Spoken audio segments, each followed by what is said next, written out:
Welcome to another How to Succeed podcast. This is How to Succeed at Onboarding an Operator with Mandi Ellefson. He's the author of Hands Off CEO, and we're going to handsoffceo.com to find her, but you can also go to Amazon or the Audible audiobook, brand new. Find the new book, The Hands Off CEO. We're going to talk about how you can replace yourself in your business and enjoy that sweet life of passive income and much more on this week's episode. I'm looking forward to that. We're just elevating yourself to bigger and greater work, which is awesome too. The How to Succeed podcast is brought to you by Sandler, the worldwide leader in sales management and customer service training with over 200 locations. More information at Sandler.com. Here we go. All right, Mandi, tell us a little bit about the Hands Off CEO book, how you got here, and what we're talking about today with Onboarding an Operator. Okay, those are three distinct questions. Big questions. So Hands Off CEO has been around for about 12, I think we're coming on 13 years actually. And as I was mentioning before we started, from my last business, my first sales coach, which actually trained in Sandler. So that was a Sandler methodology. So a shout out to Al Nadarse, who was an earlier Sandler coach. Yeah. And the Hands Off CEO has grown from a place of solving a problem that I was not able to get out of the day-to-day of my company. I wanted to take maternity leave, and I basically had to shut down my whole business, my last company, because I couldn't both focus. I couldn't have the company run without me at all. And that was the reason why I started the company. And it was pretty frustrating. So I went and I started testing and learning how to do this so that I could apply it for my own situation. And as a result, I accidentally started a consulting company, sold the other company that I had for a pittance of what it would have been worth if I actually would have put these things into place. And the Hands Off CEO is a culmination of everything that I have learned along the way in really over about 15 years career doing that, and 16, I guess. And it's all the best practices specifically on how to scale up a service-based company and make it run and then grow without you.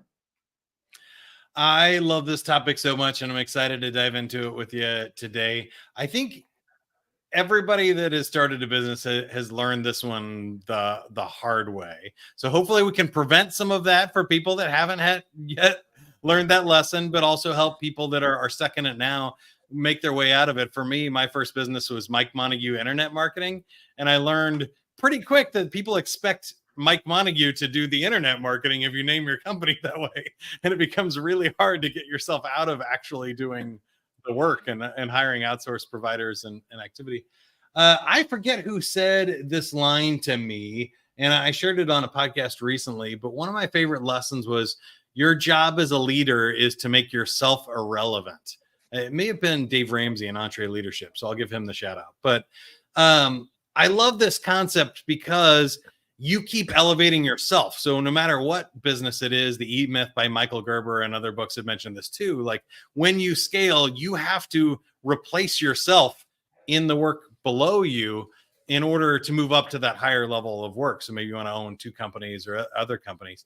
When we start with attitude here, can you tell us a little bit about why we would want to be a hands-off CEO or hire an operator in the first place? So this is a podcast about sales. So you guys understand that sales is the lifeblood of the whole business. And what that means is that you have no business without sales. So you need to be, your job as the CEO of the company is to make sure that you're driving growth in the company. And you can't be doing that if you are actually in the day-to-day running the business too.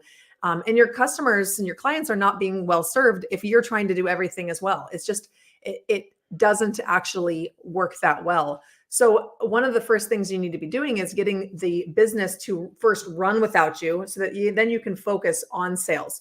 You can figure out what's actually working the best in the business. And then you can scale and replicate yourself out of that. But some of the problems, there's a lot of challenges that happen when you step away from the day-to-day in the business. And we can go into that if you'd like. Yeah, for sure. You mentioned 80% of problems are sales problems, and I'm sure everybody listening to this podcast can relate. But why do you say that, and how would we eliminate them? Yeah, so let me rephrase that. So A lot of times when you're looking at challenges in the company on the operation side, on the delivery side, um, most companies when they're looking at solving operational type of challenges will go to an operational expert, and the operational experts who knows absolutely nothing about sales, by the way. Most of them don't. They have their little siloed lane and where they feel comfortable, and they might be okay on the finance side, but they're not good at sales. They don't understand marketing. They don't understand demand generation. They don't understand why clients actually buy. So what ends up happening is that they go and look at this from, well, how do we be able to make this efficient? We'll streamline this. We're going to simplify. And yes, we need to do all those things, right? But you have to first know what the customer wants. You got to be able to deliver on what the market is demanding, and preferably solving very, very painful problems that you can be paid a maximum amount of money for.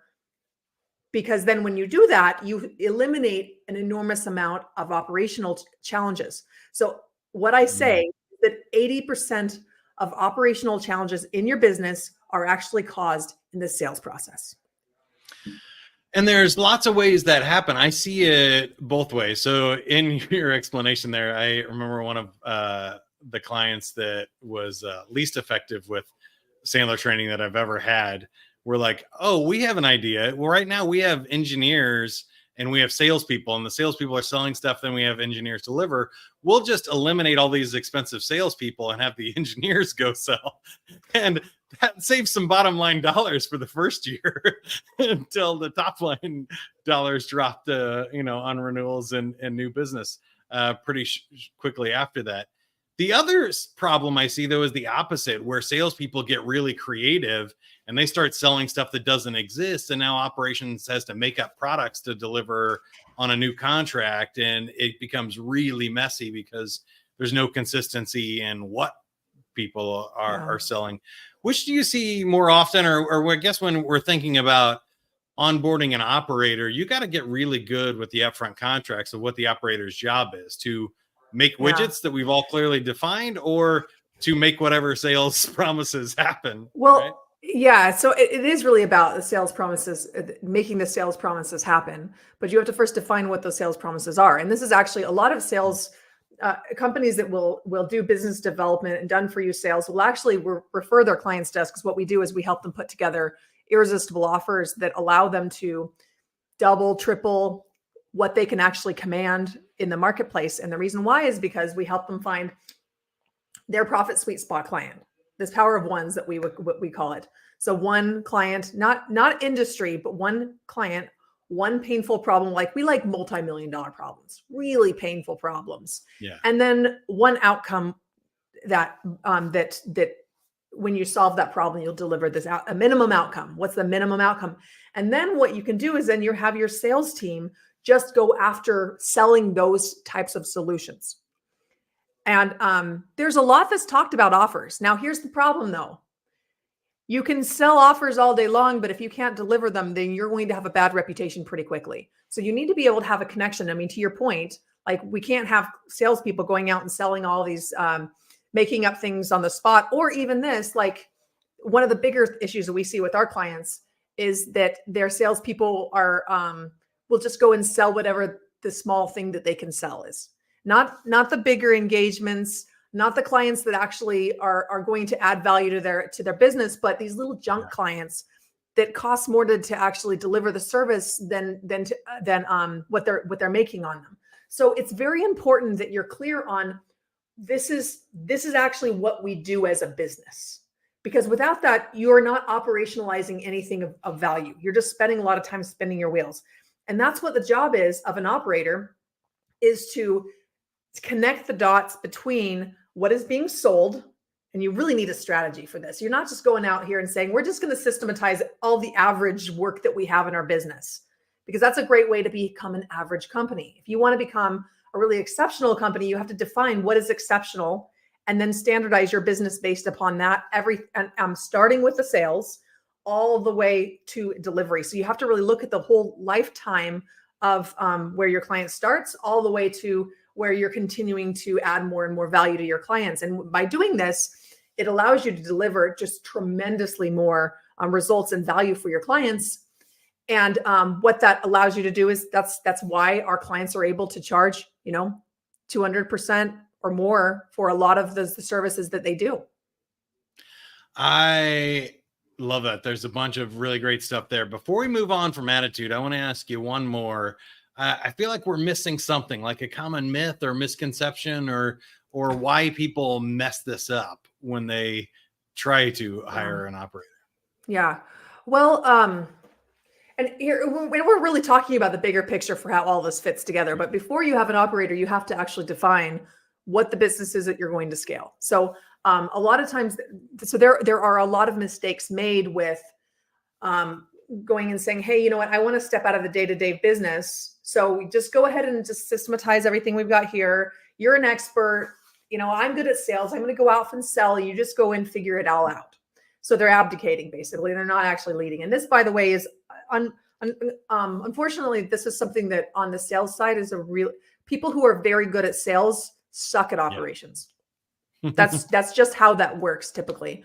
And so knowing that, you need a really strong operator.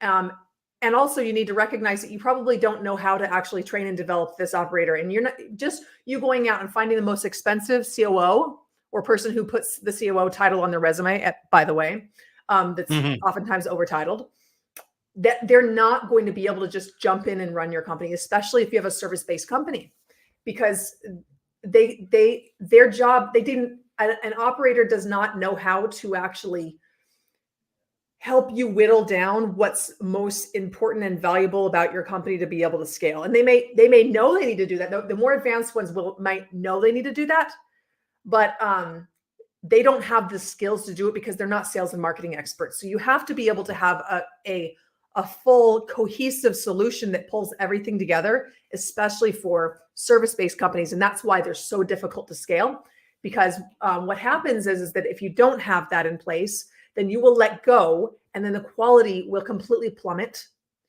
And or even if you're delivering about the same thing, without the CEO's magic touch coming in there and making sure that you're putting a bow on it and that you're customizing little things here and there, without that, your clients won't be happy. Yeah, I think you nailed it right there. That was brilliant. I think that's also why people come talk to us at Sandler on that part, and why they talk to people like Mandi at handsoffceo.com. Shameless plugs in there. We can move on to behavior, because I think that's also a perfect transition to talk about doing the right thing at the right time. So I've seen people mess this up where they try and hire an operator off the bat before they have really even figured out what their business is or made it work. I've also seen people wait way too late, and they're like, oh, I'm retiring in the next, 2 to 3 years. I better hire an operator. And maybe they don't give themselves enough runway, or it could be cash flow or other things where they're really struggling in their business. Can you talk a little bit about when's the right time to onboard an operator? And then maybe from there, we'll talk about what are the steps to go through that you don't just, put out a resume and hire, like you said, hire a COO and check that off the list. Yeah. So let's talk about the right time. And then let's also talk about how do you get an ROI from this role? Because that's connected to that, right? Because that's one of the biggest things people are asking. Well, how do I know I can afford this role? And we're on a sales podcast here.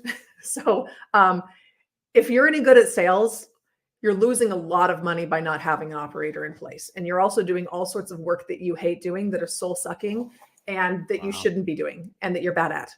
So, and if you're spending if you think you're spending 10 hours per week doing all this operation stuff, you're probably spending 20 hours.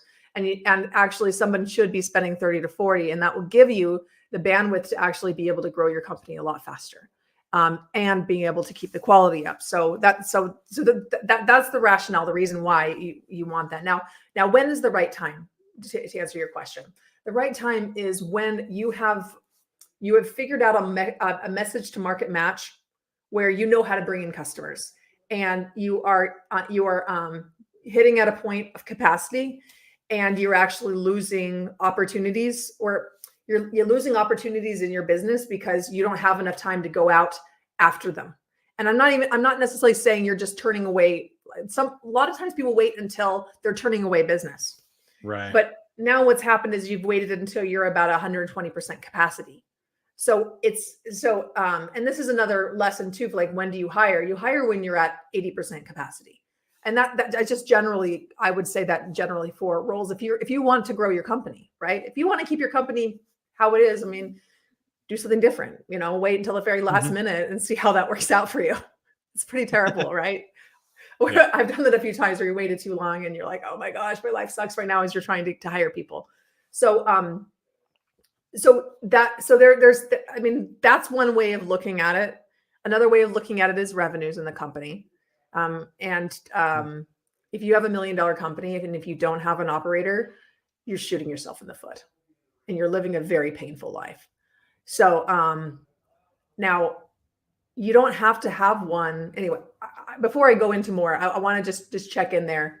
We haven't talked about ROI yet, but I've talked for a long time here. Yeah, I think that makes a ton of sense. I think the one thing that came to mind for me that we didn't mention is you may need to be prepared for a little bit of a dip here too, which is when people wait too long or they're messing it up. And because they're the salesperson, now I have two thoughts here. You've said it a couple of times, but I wanted to say it more strongly, is that you don't want to hire to replace yourself as another salesperson. A lot of people make the mistake of saying, I'm really good at sales, I need to find somebody like me to replace me. And then they still don't have the operator. They still don't have somebody that likes doing all the details, the spreadsheets, paying the taxes and stuff. And now they have two problems in their business rather than one. The other side of that, though, is they don't realize that there's a dip here that you're going to have to slow down a little bit to bring this operator up to speed.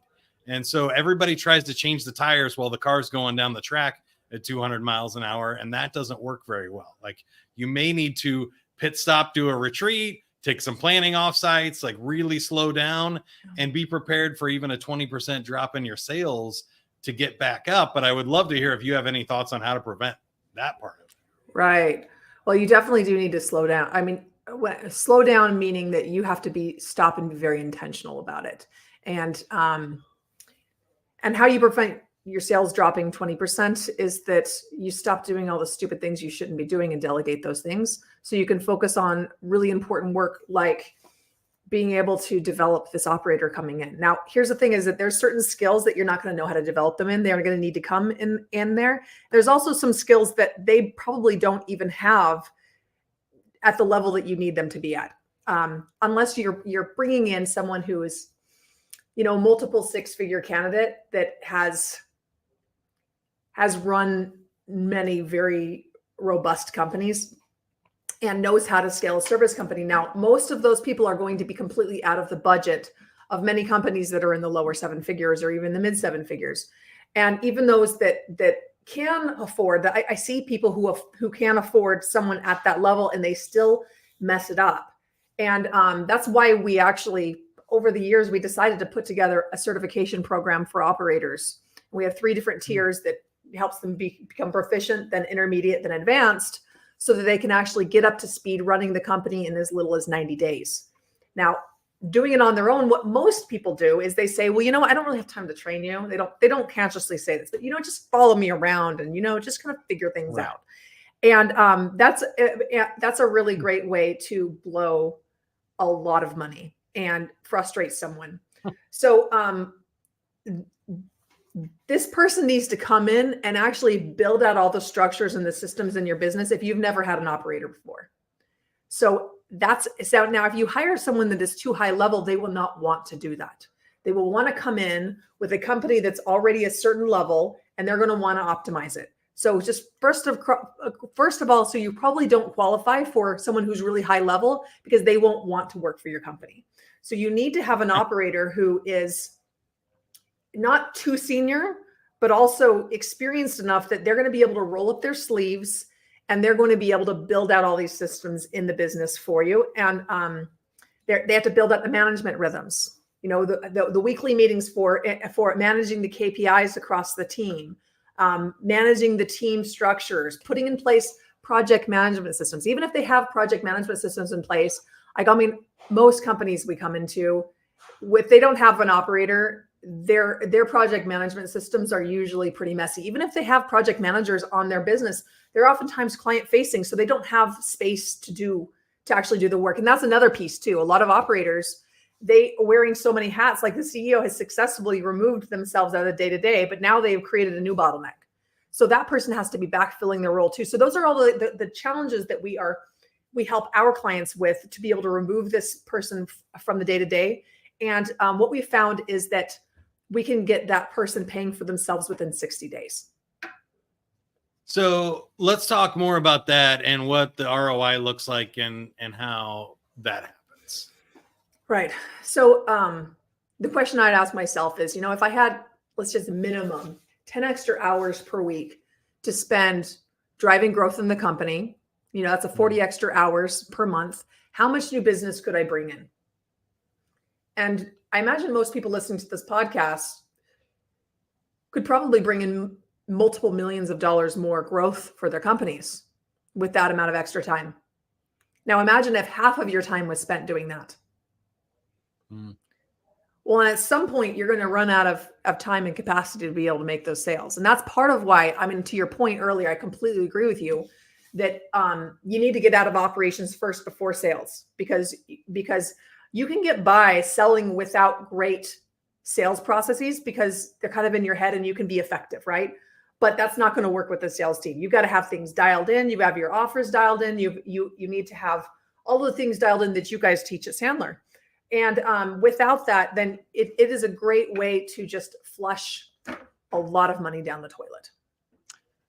I can actually add some stats to this. So at Sandler, we have over 200 locations, and not necessarily an operator, but we have the stats on an admin. When our consultants hire an admin, it is worth about $200,000 a year to their business and a 44% increase in sales in the first year of going from one to not one. And I think if you just sort of work those numbers like Mandi already shared and look at what your time is worth, what your average sale is worth, what, a percentage bump of 20 to 40% would be worth, you're starting to put a ballpark on the budget of how much it's holding you back and the opportunity cost of even just the turnover that you have from not having somebody focused on operations and other stuff, the lifetime value of losing one of these clients, or not getting a new client that's, like you said, an ideal profitable client that stays with you for years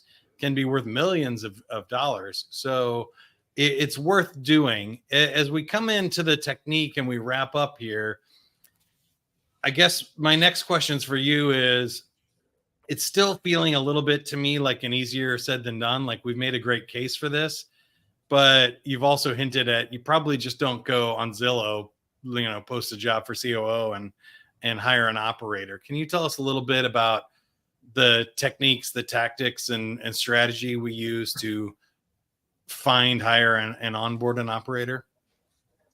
Okay.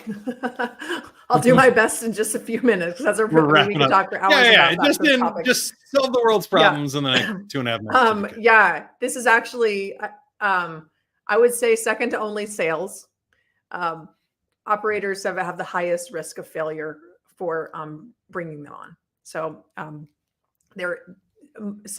a lot of times what happens is they don't necessarily get turned over. They kind of end up staying in the company, being overpaid, not really doing their job, and causing a lot of stress and frustration for the owner, because while they are adding some value to the company because the owner doesn't have to put their name on it. Sound a lot like sales, right? Like they emotionally say, this person's doing this, but they're not really doing it. It's the equivalent of hiring a salesperson who's like doing the work, but not actually producing. So you can have some dead weight in your company, and then it's more work for them to actually, the CEO to actually be doing the work right alongside the operator, or thinking things are being done. And then later on, when that person's gone, you find all the skeletons in the closet, which is not fun, right? So it's really important that you have someone that is has a very high level of follow through, very detail oriented. I'll just share on the Colby score, the Colby A score, something to look for is high fact finder, high follow through, Someone who has a very high attention to detail, they need to be a lower quick start. You don't want to have someone be like a 1 or 2 quick start, but you want someone like 4 or under. Anything higher than that, then you're like a salesperson is going to have a high quick start, 8 or above quick start. And the fact finder can go either way with CEOs. You can have a high fact finder or a low fact finder, but follow through. So people who are pretty good at sales, who are real stars, oftentimes their follow through is not as strong either. That's a characteristic with a lot of really high powered CEOs. So you need somebody who's going to counterbalance you. So that's a profile you might be looking for. You can look at a disc. There's some similar ones on that too, but that's what you're looking for profile wise. Yeah. What about the strategy to find them? Because I think I said Zillow earlier and I meant ZipRecruiter, but you're probably not just, it's like good salespeople. I think it's a great analogy because great salespeople are not looking for a job. They can sell anybody on a job or they can sell anything. Like they're making money doing something else. I feel like same thing with operators. Really good operators are probably not on the beach waiting for a job. How do you find them? Well, yeah. So, we have sources where we find them from Eastern Europe. That's our favorite place to hire, actually. And we used to hire from them from Canada and the United States. I mean, we still have clients that hire from them for whatever reason. Sometimes they need them there. Sometimes their team is already in the States, and that's great. But what we found is around 2020, 2021, we were having a really difficult time getting people to actually apply for jobs. They were sitting at home not working. And I found that rather frustrating that we were not able to fulfill these roles for our clients. And what we did is we said, what other markets can we hire from? So we've tested different markets. There's some markets I would definitely not hire from for the operator role. We haven't had as good luck in Latin America. I'm going to be honest with you. We have found some great roles in Latin America. Don't get me wrong, but we found the best luck in Eastern Europe. And the best part about that is you have people who really want to work. They want to work hard, and they will stay long term because they're looking for great opportunities. A lot of people love working from home, and it gives them an opportunity to make more money. But the best part is that you can get a lot better talent for the same price. And you can actually end up paying about half the price as a US based person. And their education is every bit as good as ours, if not better. I've seen a lot of that in marketing outsourcing and other stuff too, not just operational roles, but it can be interesting. So you have to decide, I guess, whether you're talking mostly about service-based businesses, or we have been so far, but if you need somebody in the plant or not. Any other final thoughts or anything I should have asked you and didn't about onboarding an operator? I'm sure there's plenty more. Again, we'll chat out the book, The Hands-Off CEO, if they want to hear the whole story. Yeah, definitely. Something that would be really helpful for them is actually purchasing a copy of the book. The reason why is chapter 13, it talks about the 5 different exits that they walk through in order to be able to exit the CEO out of the day-to-day. Sales is exit 4, not exit 1. Everybody wants to do exit 1 because it's like sales is uncomfortable, right? But if you don't like to sell, go get a job. So there are 5 different exits, but the first 2 exits around account management and project management, project management, and account and operations management, those are the 2 that it will just be life changing. And when you were talking about a 20% increase in revenue, that's very conservative for what's possible when you can remove the CEO from the day-to-day and get them focusing on running and growing the business. I'll also just highlight, you talking about the exits reminded me again, I shouted it out at the beginning, but a lot of people are looking for their succession plan, and you really are destroying the value of your business if you don't have this buttoned up on the operational side. You can't hand it over to somebody else. You can't make a successful exit in your business. So I think that is crucial, and I appreciate you helping us think about it and put some structure around things today. Now, I want to get to know you a little bit better, Mandi. At this point in your career, how do you define success for yourself? Success for myself is being able to spend time with my family and have the life wealth, travel whenever I want to, leave my business whenever I want to, know that clients are well supported, everybody's happy, they're renewing because they're happy and getting great results, and that my team is happy. That's on the success. Everything has to be connected, and the business is continuing to grow, and we're reaching our goals. So that's success on the business side. But it's extremely important to me that I'm not having to sacrifice my life or, being able to see my daughters grow up in order to grow my company. It's just not worth it. Yeah, I love that. We may have been talking about it for the last 30 minutes, but what was the biggest challenge or hurdle you had to get over in your career in order to be successful? Was there a particularly hard lesson learned or something that was a struggle that you felt like was the pivot point for your career? Pivot point. I think probably one of the biggest pivot points was just making the decision to really scale my company. And there's a distinct moment, and I talk about this in chapter 5 of my book about the different stages scaling up. And there's a couple of stages that are particularly under $1 million, where the biggest problems that are happening in the company is that the founder of the company hasn't really fully decided to go all in, and they're kind of dabbling. And some years back, I remember when I made that decision and I said, I'm going all in. And it was also, a lifestyle choice too, for like certain age where my kids were. And I made a decision on that. And when I really fully went all in, the business really took off. Good stuff there. Do you have a favorite quote, motto, or mantra? Yes. One of my favorite quotes is something that my dad would say growing up. And I think our sales folks on the line would appreciate this, but it's easier to ask for forgiveness than permission. That's always a good one. I like that. We definitely have some ornery salespeople listening today. So you've been listening to Mandi Ellefson at Hands Off CEO, handsoffceo.com.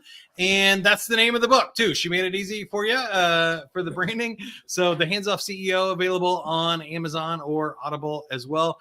Mandi, before we let you go, anything else from you as far as how can we help you? How can you help us? Yeah. Well, if you go to handsoffceo.com/book, there's actually a really handy checklist that everyone listening can download, the scalability checklist for the exact steps in what order to be able to exit yourself out of the day-to-day. And it's a checklist you can print up, put it on your wall. That's what our clients actually do. And it walks through those 5 steps, those 5 exits we talked about. And also, what your offer needs to look like in order for you to be able to actually generate a higher price point for what you're doing too. So handsoffceo.com/book. Amazing. And you have a podcast as well. So if people are listening to podcasts right now, yes, they might as well go check it out. Exactly where you're watching or listening, that one would be great. Mandi, thank you so much for joining us this week. We appreciate it. Good luck with all you have. Whatever you are. Say the How to Succeed podcast brought to you by Sandler, the worldwide leader in sales management and customer service training, over 200 locations and an enterprise team. So if you have multiple locations and stuff, go to Sandler.com, check that out. And until next time, good luck. Good selling, everybody. Bye.